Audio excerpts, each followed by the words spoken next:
इससे पहले मैं 2 बार सिडनी में आप सबसे मिला था। मेलबर्न वालों से मिलने का मुझे भी इंतजार था,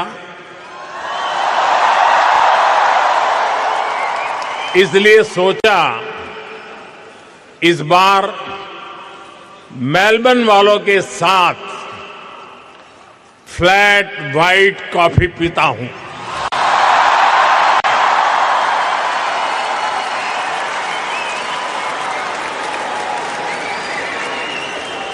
साथियों, जिस एनर्जी से आप सभी ने, हमारे ओसी फ्रेंड्स ने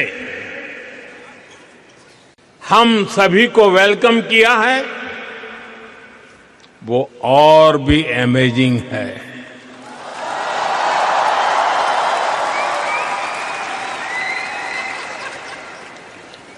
मेलबर्न ने एक तरह से मैदान मार लिया है।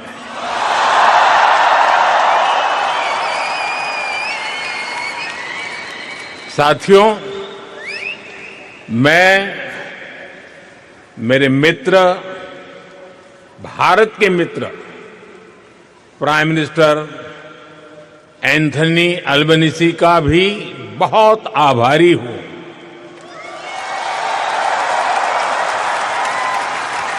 आप सिडनी में भी साथ थे और आज यहां मेलबर्न में भी भारतीय कम्युनिटी के बीच आए हैं। और ये एक प्रकार से फुल सर्कल हो गया है।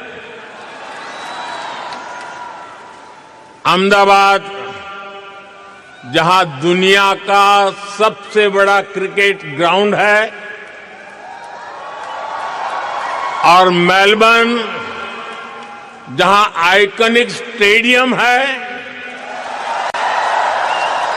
हम दोनों साथ रहे हैं। और साथियों, हम सभी ने देखा है, प्राइम मिनिस्टर अल्बनीज़ी जब बोलते हैं तो भारतीयों के दिल और दिमाग में छा जाते हैं। सिडनी में भी आपने धूम मचाई थी और यहां भी आप छा गए।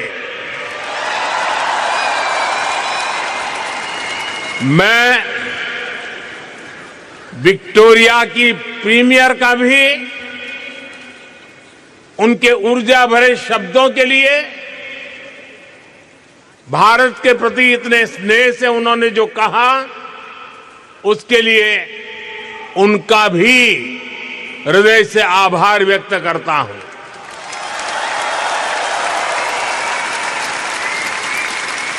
साथियों, मैं जब साल 2014 में ऑस्ट्रेलिया आया था,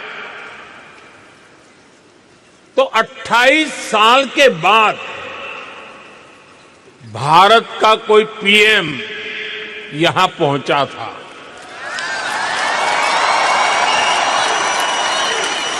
और आप याद कीजिए, तब मैंने कहा था कि अब आपको 28 साल इंतजार नहीं करना पड़ेगा। पिछले 12 वर्षों में मैं तीसरी बार यहां आया हूं।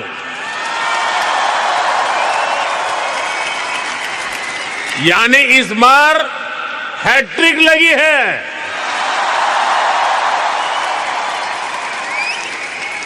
ये दिखाता है कि भारत और ऑस्ट्रेलिया के रिश्ते किस ऊंचाई पर है। और जानते हैं, इसमें सबसे बड़ी भूमिका किसकी है?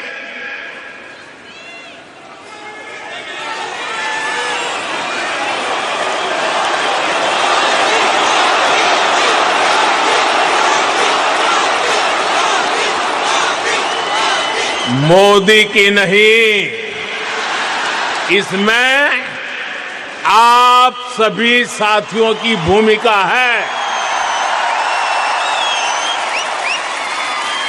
इंडियन डायस्पोरा की भूमिका है। साथियों, कहते हैं कि मेलबर्न शहर एक दिन में ही 4 सीजन के दर्शन करा देता है।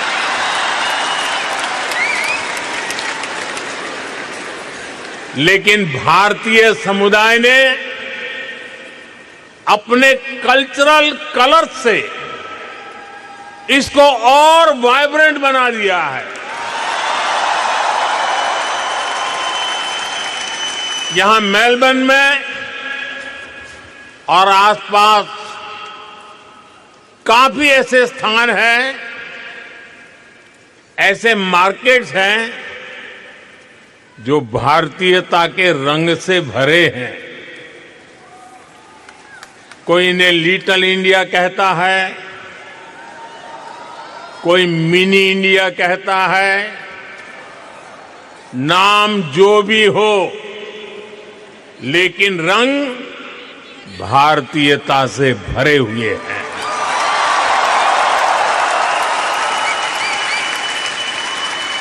ऐसे ही एक मार्केट का वीडियो किसी ने मुझे दिखाया। वीडियो में बता रहे थे कि वहां खूब सेल चलती रहती है। इस सेल के चक्कर में लोग गनचक्कर बन जाते हैं। शॉपिंग का मूड न भी हो तो भी खरीदारी करनी ही पड़ती है। मैं सही कह रहा हूं ना? सेल का आकर्षण होता है ना?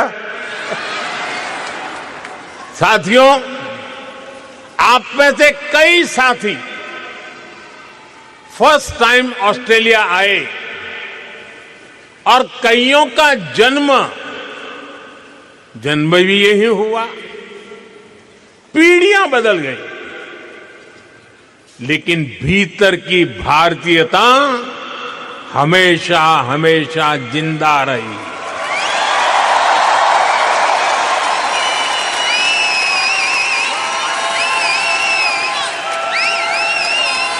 यहां कई सारे साथी ऐसे होंगे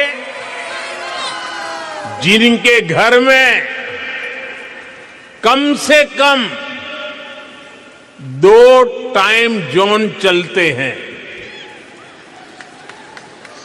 यहां बच्चे स्कूल से घर ऑस्ट्रेलियन टाइम के हिसाब से आते हैं, लेकिन भारत में दादा दादी, नाना नानी वीडियो कॉल पर इंतजार कर रहे होते हैं।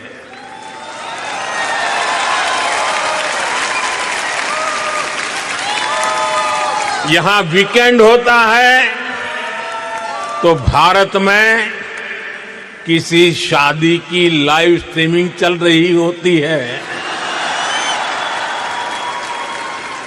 यानी दूरी हजारों किलोमीटर की है, लेकिन डेली रूटीन आज भी भारत से जुड़ा हुआ है। और इस रूटीन के साथ आप सभी ऑस्ट्रेलिया के विकास में पूरी शक्ति से जुटे हुए हैं।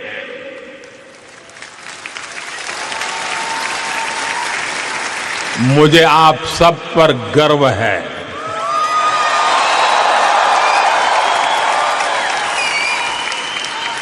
साथियों, हम भारतीय ऐसे ही हैं जैसे दूध में चीनी मिल जाती है, उसे और मीठा कर देती है। वैसे ही हम भारतीय दुनिया में अपने प्रेम का रंग घोलते रहते हैं। घर में दूध ऑस्ट्रेलिया वाला आता है, लेकिन चाय भारत वाली बनती है।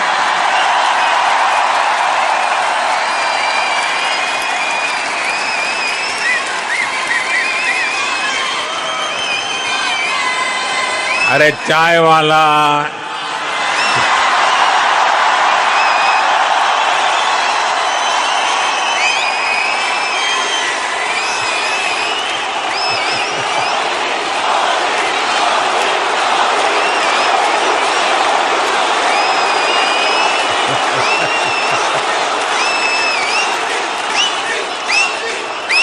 दाल सब्जियां ऑस्ट्रेलिया की हैं, लेकिन उनमें तड़का देसी मसालों का ही लगता है। साथियों, आपने सुना होगा भारत में आजकल भजन क्लबिंग का नया ट्रेंड चल रहा है। इसको हमारी जेन जी ड्राइव कर रही है। और यहां ऑस्ट्रेलिया में भी मैंने सुना है कि आपका वीकेंड आस्था और आध्यात्म से भरा रहता है। कहीं किसी के घर भगवान सत्यनारायण की कथा, कहीं गुरुद्वारे में अरदास, कहीं बच्चों द्वारा भांगड़ा या भारतनाट्यम की प्रस्तुति, कहीं कोई क्रिकेट टूर्नामेंट चल रहा होता है। और अब तो इंडियन फिल्म फेस्टिवल भी यहां आ गया है। कुछ दिन बाद ही मेलबर्न में इंडियन फिल्म फेस्टिवल शुरू होने वाला है। मैं इसके सफल आयोजन की आपको अभी से शुभकामनाएं देता हूं। साथियों, आप सभी ऑस्ट्रेलिया की ग्रोथ को अपने परिश्रम से सींच रहे हैं, लेकिन मैं जानता हूं कि आपकी एक नजर भारत पर लगातार रहती है।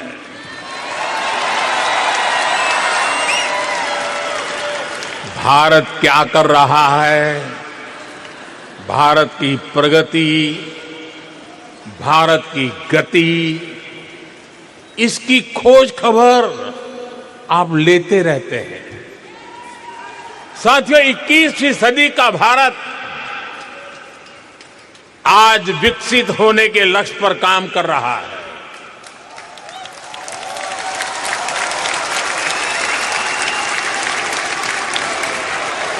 एक सपना पूरा होता है तो नया सपना जन्म ले लेता है।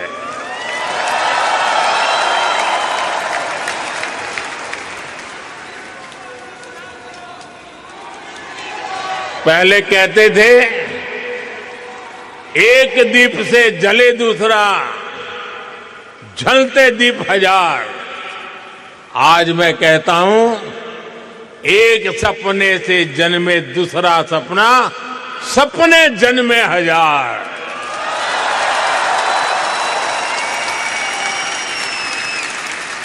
एक लक्ष्य पूरा होता है तो उससे भी बड़ा संकल्प सामने आता है। ये वो भारत है जो कहता है ग्रो मोर, अचीव मोर। हम 140 करोड़ एस्पिरेशन से भरे राष्ट्र है। हम अधीर हैं, बेसब्र है। हम दुनिया की सबसे तेजी से बढ़ती इकोनॉमी है, लेकिन हम जल्द से जल्द दुनिया की टॉप 3 इकोनॉमी बनना चाहते हैं, क्योंकि हमारी प्रेरणा है grow more, achieve more, grow more, grow more, grow more. साथियों, आपने भी देखा है, भारत ने मून के साउथ पोल पर चंद्रयान लैंड कराया।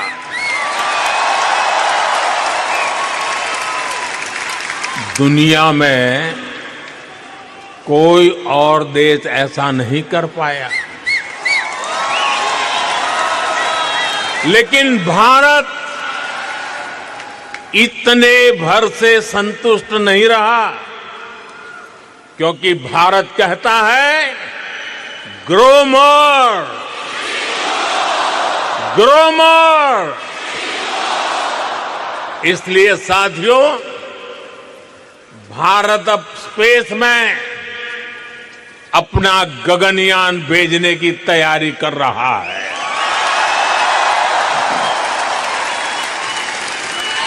भारत अब अपना स्पेस स्टेशन बनाने के लक्ष्य पर चल रहा है। साथियों, कुछ साल पहले तक 5G टेक्नोलॉजी को लेकर बड़े सवाल देश के सामने थे। कब लॉन्च होगी, कैसे रोल आउट होगा, कितना समय लग जाएगा। हमने 2022 के अंत में 5G रोल आउट करना शुरू किया और आज भारत के 99% डिस्ट्रिक्ट इससे कवर हो चुके हैं।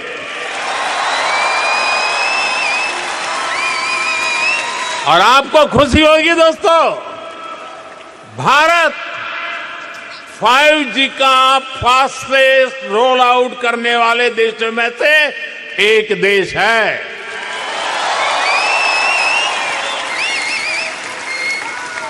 आज भारत दुनिया का दूसरा बड़ा 5G मार्केट बन चुका है। और इतना ही नहीं, भारत आज made in India 6G technology पर तेजी से काम कर रहा है। वो इसलिए क्योंकि भारतीय कहते हैं ग्रो मोर, ग्रो मोर। साथियों, पिछले 12 वर्षों में भारत के 2 दर्जन से अधिक शहरों में मेट्रो नेटवर्क पहुंच चुका है। आज भारत में हर दिन 1.25 करोड़ से अधिक लोग मेट्रो में सफर करते हैं। भारत दुनिया का तीसरा बड़ा मेट्रो नेटवर्क वाला देश है, लेकिन हम भारतीय इससे भी संतुष्ट नहीं है। हम कहते हैं ग्रो मोर, ग्रो मोर। इसलिए हम भारत में नमो भारत रैपिड रेल और वंदे भारत जैसे सेमी हाई स्पीड नेटवर्क को तेजी से बढ़ा रहे हैं। एक और उदाहरण मेक इन इंडिया का है। बीते 12 वर्षों में make in India global brand बन गया है। हमारे मोबाइल फोन, हमारे इलेक्ट्रॉनिक्स दुनिया भर में पहुंचे। हमारे ऑटोमोबाइल, हमारे फार्मा प्रोडक्ट्स का ग्लोबली और विस्तार हुआ। भारत के डिफेंस प्लेटफॉर्म की कैपेबिलिटी और क्रेडिबिलिटी दुनिया देख रही है।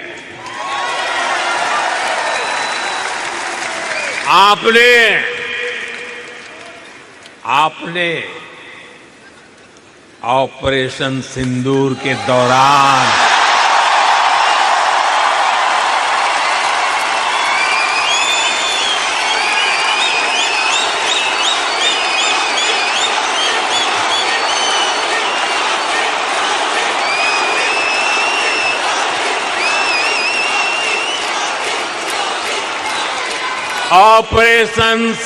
के दौरान डेमो तो देख ही लिया होगा।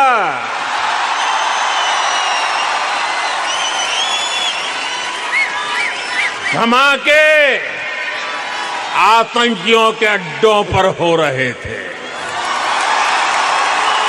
और गूंज पूरी दुनिया में सुनाई दे रही थी।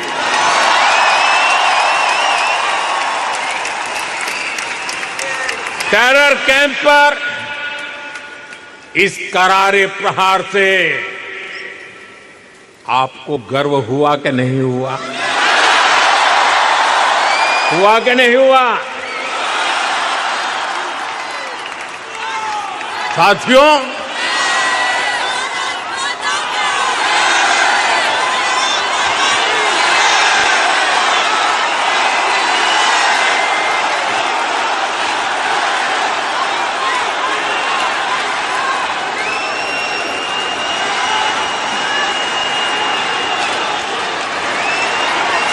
भारत इतने पर ही रुकना नहीं चाहता। भारत कह रहा है ग्रो मोर, ग्रो मोर। इसलिए आज चिप से लेकर शिप तक मैन्युफैक्चरिंग का भारत में एक नया इकोसिस्टम डेवलप किया जा रहा है। साथियों, भारत के बड़े सपनों, बड़ी एस्पिरेशंस की नींव है भारत का नागरिक, वी द पीपल, और इन सपनों को एनर्जी दे रहा है। पीपल फर्स्ट यानी नागरिक देवो भव का मंत्र, ये आज के भारत की गवर्नेंस का मूल मंत्र बन गया है। मैं आपको अटेस्टेशन का उदाहरण देता हूं। अटेस्टेशन की मजबूरी कुछ साल पहले तक बहुत कॉमन हुआ करती थी। यानी कुछ भी करना हो, कहीं भी अप्लाई करना हो, अपने डॉक्यूमेंट किसी अधिकारी से अटैच कराने ही पड़ते थे। कतार में खड़े रहना पड़ता था सुबह सुबह, और क्या काम था? ये बताने के लिए कि हां तुम वही हो।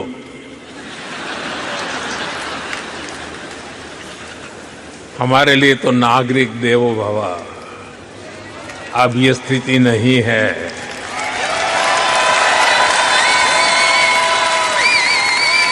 अब ज्यादातर काम सेल्फ अटेस्टेशन से ही चल जाता है। वहां से जो यात्रा शुरू हुई वो भारत में डिजी लॉकर तक पहुंच गई है।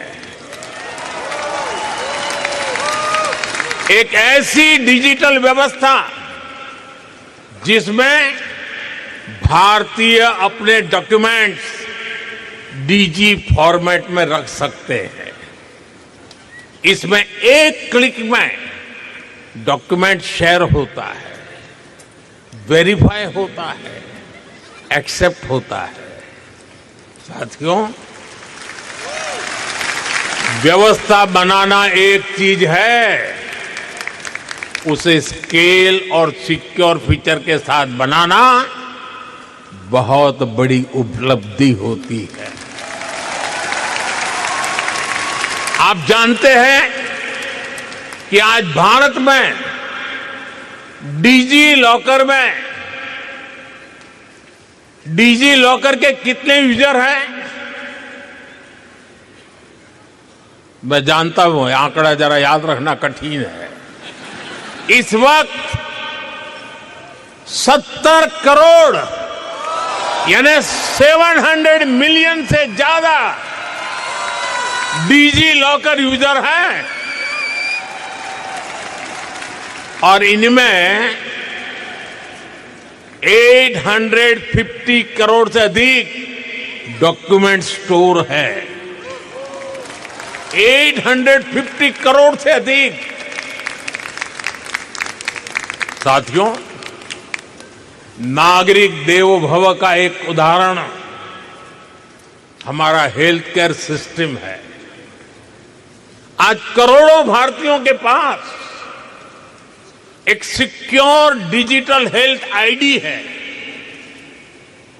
इसमें हेल्थ रिकॉर्ड्स की पूरी हिस्ट्री डिजिटली स्टोर होती है।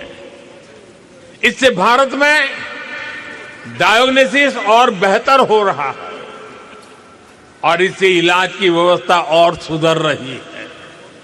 यही नहीं, टेली कंसल्टेशन का चलन भी तेजी से आगे बढ़ रहा है। भारत का एक ई संजीवनी प्लेटफॉर्म है। इससे अभी तक 48 करोड़ यानी 480 मिलियन टेली कंसल्टेशन हो चुकी है। इस प्लेटफॉर्म से 2.25 लाख से अधिक हेल्थ केयर प्रोवाइडर जुड़े हैं। साथियों, एक जमाने में आप सभी ने पासपोर्ट से जुड़ी परेशानियां भी सही होगी।